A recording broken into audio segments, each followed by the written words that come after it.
It was July 26th, 2001, which was my 19th birthday. And I was a door-to-door salesman in Montgomery, Alabama. And I still remember it was one of the most challenging days of my entire life. It just seemed like no matter how many doors I knocked on, people would just slam the door. It was raining all day. I hadn't been in a house by I started knocking around 8 a.m. and by the time 11:30 or so rolled around, it had been 3.5 hours and I hadn't gotten in a single door. And I remember sitting down on this curb, and I was on the corner of Buckingham Lane and Coral Court. And I was thinking about how much I hated my job and I wanted to quit and I wanted to go home. And things are pretty terrible when you want to go back to a little tiny town that you grew up in. And I remember thinking in that moment that I suck at sales. I hate sales. I don't like sales, and I never want to sell again. And perhaps you have been there. Have you ever had that thought or just been discouraged about how difficult selling can be? And yet sales is the lifeblood of every business. By the way, if you don't know me, my name is Rory Vaden. I am the entrepreneurship editor here at Success Magazine. I'm also a New York Times bestselling author and have been a longtime entrepreneur. But I really got my start in selling.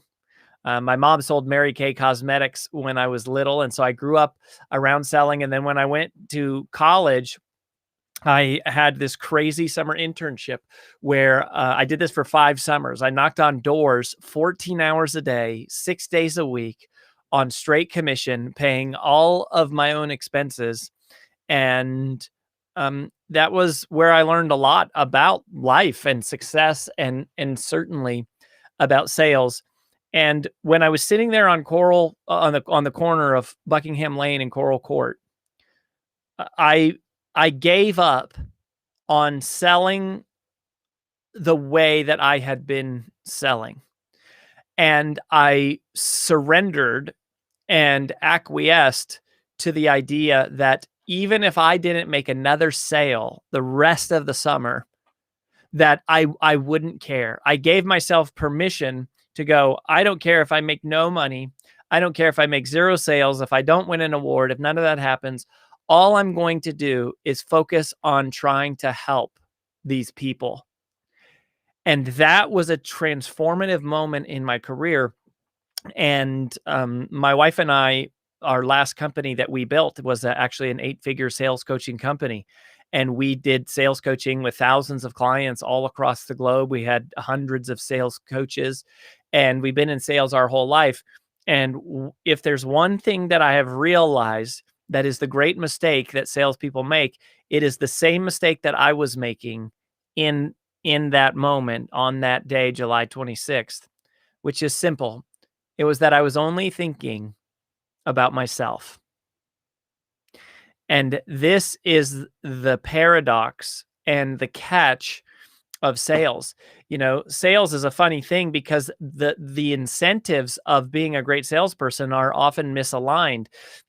You're rewarded for your performance, but not necessarily for the client's success. And what happens in a world of selling like that is we get so consumed with making a sale and convincing someone to buy and making money or winning awards that it not only causes us often to put more pressure on them, but it also causes us to put more pressure on ourselves.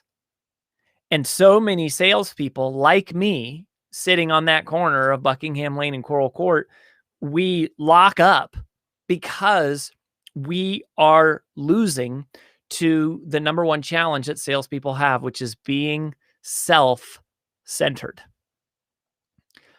The more self-centered you are, the more you're going to feel pressure. the more you're going to put pressure on people, and the more likely you are to just sort of like lock up, because it's all about, are you winning? And yet the key to being a great salesperson, the ultimate key to perseverance, the truth about the psychology of the world's greatest salespeople is to shift and move from being self-centered to being service-centered. You see, what I learned in that process was that there's only one time that you feel fear. Fear is very self-centered. We feel fear when we're nervous about, am I going to say the right thing? Am I going to sound stupid? Am I going to blow this sale? Am I going to make enough money to keep my business going, or to make enough income to pay my bills? Right? It all revolves around the self. It all revolves around you as the salesperson, and that creates pressure. But when you can move to service-centered, it becomes pressure-free. We sometimes refer to this as pressure-free persuasion, because there is no fear when the mission to serve is clear. When I stop thinking about myself, and I shift to only focusing on the person that I'm trying to help, the person that I'm trying to reach, when I'm focused on, can I actually improve this other person's life, all of my fear goes away. And that is the mindset that I would propose, and that I have subscribed to, that has enabled me to go from that moment of being so locked up and so desperate and discouraged and ready to give up, to truly becoming one of the all-time greatest salespeople in the history of that company, which was over 100 years old. And then working in sales and starting a sales coaching company and coaching thousands and thousands of salespeople. It is this transition of moving from being self-centered to being service-centered. And that's what we're going to talk about today, is just sort of the psychology of a service-centered salesperson. And if you can make this transition, you have less fear. You don't, the rejection loses its effect on you. You're more likely to continue on in the face of all of the no's that you will receive. And you have to do this. You have to be able to go out and sell if you're an entrepreneur, and then, of any kind, because this is the lifeblood of the business. If there is no revenue, the business will die. You have to create revenue. But ironically, the powerful place to do this is by shifting away really from your own needs to those of your clients. And so the first thing I want to do and address is the shift of what is sales, and to really talk about the mindset of just understanding even what sales is. Because when I started in selling, I viewed it as this process of convincing another person. Basically, it was almost like it was a battle. It was like a war. It was me versus them, and there was going to be a winner and a loser. And that if I convinced them to do something almost against their will, then that meant I was being successful. And so a lot of times the reason why selling has such a bad name and such a bad rap is because of people do it wrong, and they've been trained wrong for decades. There's so much bad sales training out there. It's discouraging. And so when you think about what is selling, I want to first tell you what it is not. Selling is not a manipulative process, of pressuring people into buying things that they don't want. That is not what sales is. It's not about manipulating people and pressuring people into buying things that they don't want. True professional selling, service-centered selling, is different. It is a facilitative process of helping people determine what is best for them. And humans struggle to make decisions. We struggle to take action, to make change. I mean, we all deal with procrastination. I mean, if you look at losing weight as an example, we all know what we should do. We should, eat right, and we should exercise more. But actually getting ourselves to do that is difficult. And so that's part of what the delicate balance of professional service-centered salesmanship is about, helping somebody choose the right course of action, but not for you, for them. It is putting their needs first. And so I want to introduce to you something that we call the 4 types of persuasion. And it may not be so obvious to you about how this works. You maybe have never seen this before, but I'm going to try to draw this up for you and tell you just a little bit about how we think about this. Okay, so this is the 4 types of persuasion. Because if you think of persuasion, right, which is, helping somebody make a decision, there's these completely different types. And this is why a lot of us misunderstand this. Okay, so if we were to create a graph here, and on this y-axis, I'm going to call this up here being service-centered. Okay, so basically this means being others-focused. This means not thinking of your commission, your sales talk, you making money, but thinking about your clients' needs. You could say this is others-centered or client-centered. And then down here is self-centered, which is saying things and doing things during the sales process for your own best interest, for your own needs. Okay, so that's what the y-axis is here, and then on the x-axis over here, I'm going to call this voluntary, meaning that your prospect or your customer is they are able to make their own decision. And then over here, I'm going to call this involuntary, which is actually where they're not really making their own decision. It's more like you're making the decision for them. Okay. And so I'm going to talk about, and I'm going to label each of these 4 quadrants, about these 4 types of persuasion. So the first one here, I'm going to call this parenting. Parenting is an interesting form of persuasion, because parenting is service-centered, right? Like I've got 2 little kids, and especially when kids are little, you make a lot of the decisions for them. So it's involuntary.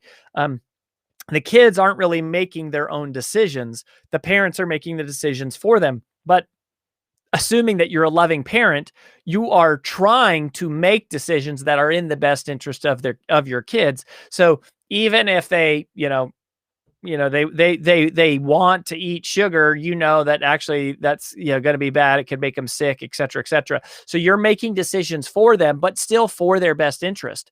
Now, a lot of times people in leadership or in sales, they try to do this, and this doesn't typically work very well in the workplace, but this is where you're making a decision for the best interest of somebody, but you're not allowing them so much to make their own decision.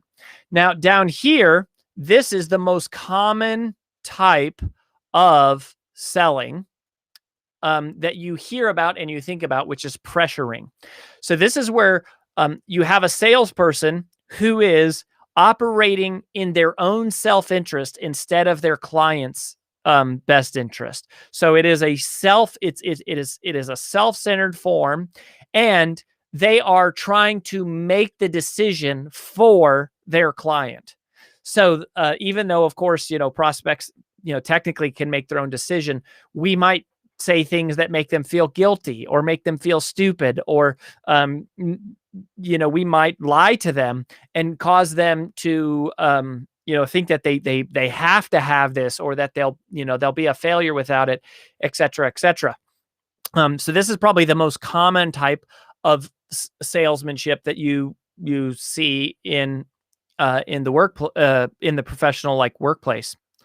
Then over here is manipulation or manipulating.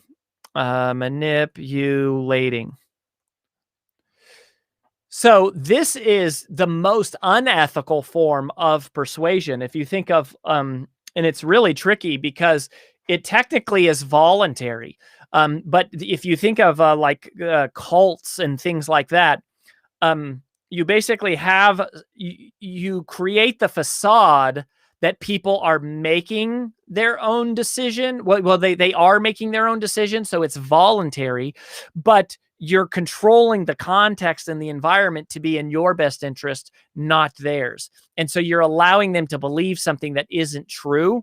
And it's like a lot of times this happens too in sales where people will make little white lies about what their product or their service offers. And so anyways, it's an extraordinarily low form of sales. But here is the one that we want to be. The best type of selling or the best type of persuasion is facilitating.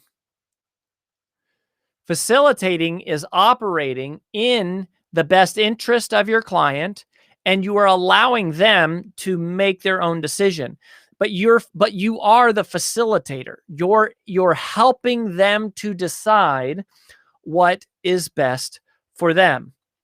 But a lot of salespeople can't ever get themselves to operate in this quadrant. And the reason is because they live in a world of scarcity. They believe that if they don't pressure people or if they don't manipulate people, they won't make a sale. But the truth is actually the opposite, that the better that you become at facilitating a process that allows and enables other people to make decisions that are best for them, the more you will sell, the more referrals that you will get. It doesn't mean that everyone is going to say yes, but it does mean that the people who are going to say no are going to say no faster, and they're going to leave that conversation feeling much better about themselves and still willing to help you, willing to introduce you to other people or refer you or come back to you later and buy when their situation changes. And a number of people actually will buy. So many, you've probably heard this. This has been around the selling industry for a long time. People love to buy, but they hate to feel sold. People love to buy, but they hate to feel sold. So many sales are lost, not because the customer or the prospect didn't need the thing that you were selling, but because they started to distrust the salesperson. They started to feel pressured and manipulated. It felt dishonest. And so they go away. But we all love to buy. I mean, we love to buy things, right? Like, and this is why in some regards, there is in some places, salespeople are going extinct because, that's part of the power is people have been pressured for so long and manipulated and lied to that they've decided, it's just easier to go to a website and make a purchase.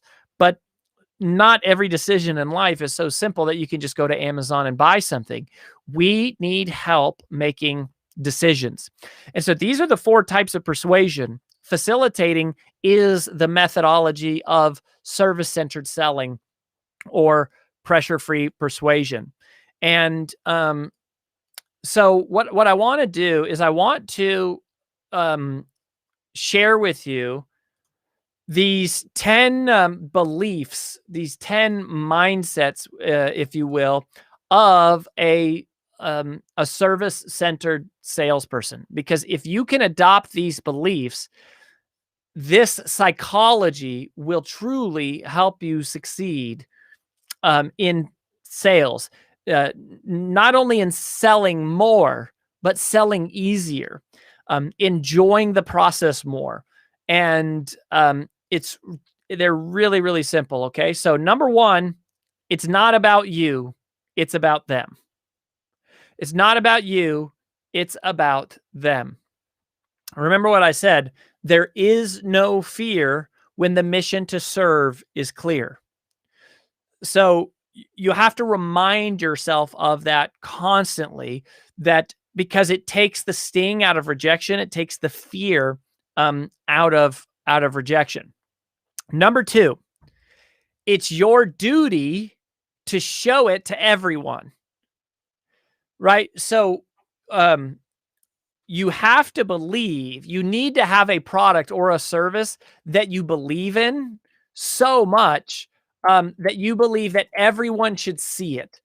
Not necessarily that everyone should buy it, but you have to become convicted of this idea that what you have is so good. It's like your duty, it's your obligation, it's your responsibility to show it to them. And what this does, again, is this takes pressure off of people.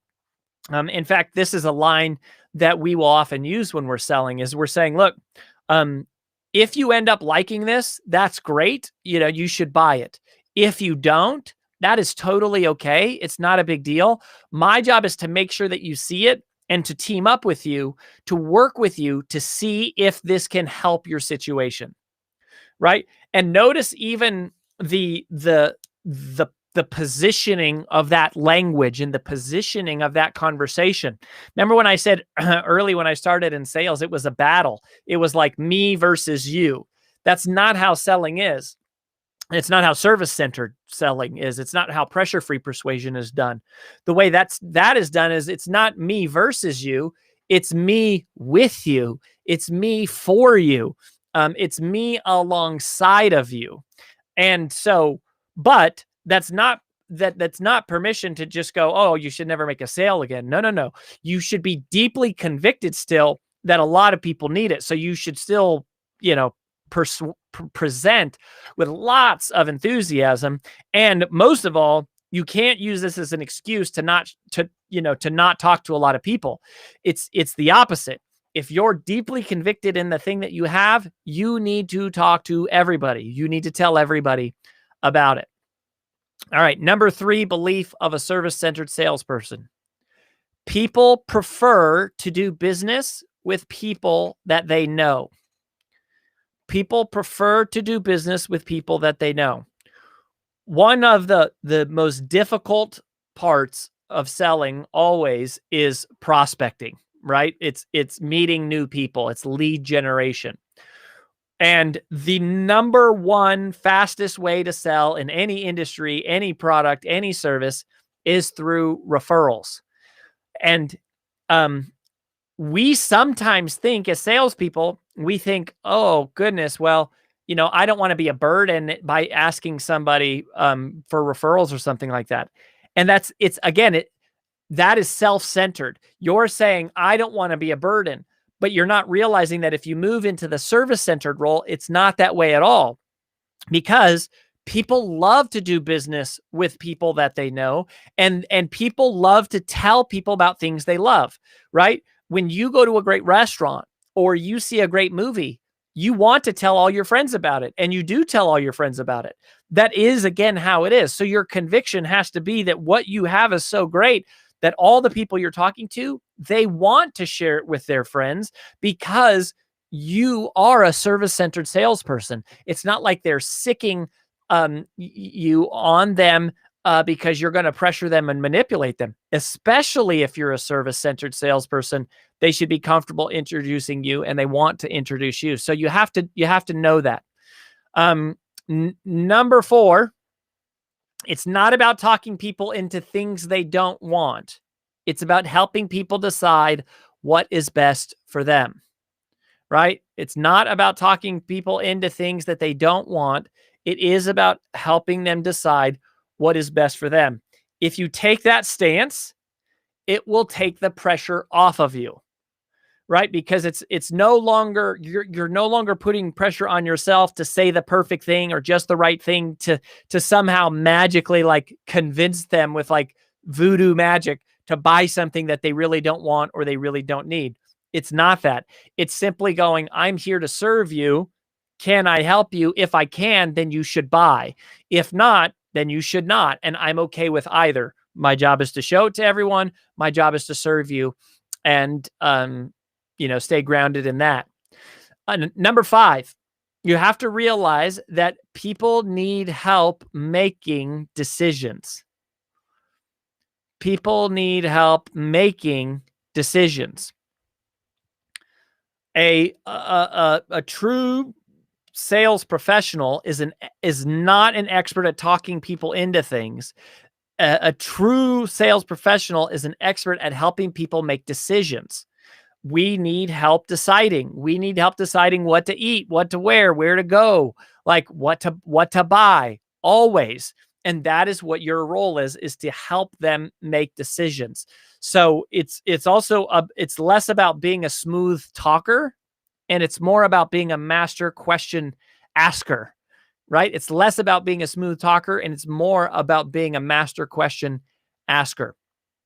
Number 6, make a decision that everyone will eventually buy from you. It's just a question of when. It's just, my wife, AJ is one of the, numbers wise, one of the greatest salespeople that we have ever seen or that we have ever worked with. She just happens to be my wife. And she always has this philosophy that everyone will buy eventually. The question is just when. Some people will buy now. Some of them will buy in 5 years. But if you stay in touch with people and you provide real value, eventually they will buy. Number 7, the best way to attract a new customer is to over-deliver with your current customers. The best way to attract a new customer is to over-deliver with your current customers. This is something that we don't hear enough about, right? Like everyone is focused on making new sales and not realizing that we need to make sure the customers that we have an extraordinary experience. If the customers you have already have an extraordinary experience, they are the shortest, fastest path to the next sale. But too often salespeople make the sale and then we leave and we're on to the next one. We have to make sure that our clients are having a great experience. The best form of marketing is a changed life, right? An overjoyed client. When you have those great client success stories, they will do the selling for you. Number 8, you have to realize that you always get paid for how hard you work. You always get paid for how hard you work. This is a belief that you have to have as a service-centered salesperson. It's trusting that I may or may not make this sale. I may or may not make the next sale. I may or may not make the next sale after that. But if I am truly, truly dedicated to serving the best interest of my clients and I'm working really hard and I'm showing it to everybody, then over the course of time, I trust and I know, I have faith and belief and conviction that eventually I will get paid. And that is true. It always comes around. There's enough people in the world that need what you have. And if you just stay focused on service, you will find the customers. All right. And then number 9, always play the long game. Always play the long game. You have to decide that, you're not just here to make a quick sale and then disappear. You have to decide that you're invested into the people that you're serving and to the relationships that you are building, which leads me to number 10, which is that you never sacrifice reputation for revenue. Never sacrifice your reputation for revenue. You have to be willing to do the right thing for your customers. And this is all about doing what is in their best interest. If you do what's in their best interest, there is no pressure. There is no rejection. There is no fear. There is no fear when the mission to serve is clear. And if push comes to shove, you have to be willing to win the relationship, even if you have to lose the sale. Be willing to win the relationship, even if you have to lose the sale. I promise, if you adapt and you adopt these beliefs, and you're committed to doing what is in the best interest of your client, and to simultaneously showing what you have to a lot of people over the course of time, you will win, and you will win big. That is the difference between a self-centered salesperson and a service-centered salesperson. So go out, win the relationships, serve people's best interest, and let us know how it's going for you. Come let us know at Achievers, inside of achievers.success.com, or take a look at our new achieversallaccess.com. We're going to be releasing more and more in-depth trainings from myself and the other editors here at Success. That is achieversallaccess.com to get more in-depth trainings. I've got a 2-hour training coming up on personal branding here soon. That's already been recorded. It's being edited now. Also, make sure that you find us over on Instagram and say hi, and just share this on your socials. We're so glad to have you. Thanks for being in the community. We'll catch you next time. Bye-bye.